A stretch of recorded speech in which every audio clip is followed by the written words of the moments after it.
L'ours Shadow, dont la présence était annoncée depuis plusieurs semaines sur l'affiche du marché de Noël d'Apieto, finalement, l'ours ne fera finalement pas d'apparition. L'association Défense des Animaux PAS demandait l'annulation de cette animation, jugée archaïque. François Fajanelli, le maire de la commune de Corps-du-Sud, a finalement renoncé à l'animation et il le déplore. Non, on va annuler, on va pas rendre le marché de Noël, qui est une réussite depuis 2008, année où on a été élu. On va pas créer de polémique. C'était juste pour le présenter aux enfants, pour que les gamins, comme on avait fait les fois d'avant, connaissent l'ours qu'ils n'ont jamais vu, qu'ils ne verront jamais, en vrai. Tout simplement. Et pour éviter la problématique de gens qui viennent le jour de l'ouverture bloquer et empêcher les gens de rentrer, parce que ça prenne des proportions énormes. C'est dommage parce que c'est les enfants qui sont privés de ça. C'est pas un cirque, c'est pas une exhibition. Alors derrière cette annulation, il y a une pétition en ligne initiée par l'association qui dépasse les 18 000 signatures. Dans un communiqué,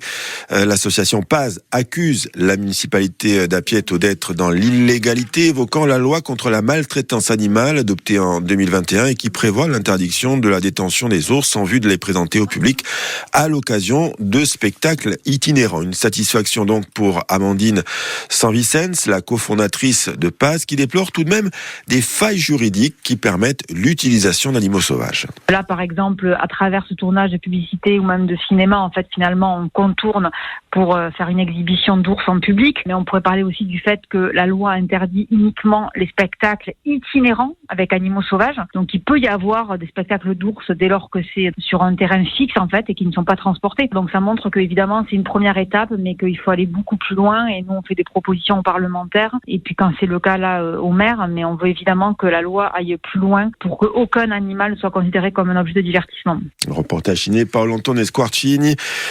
Article complet à retrouver sur notre site internet.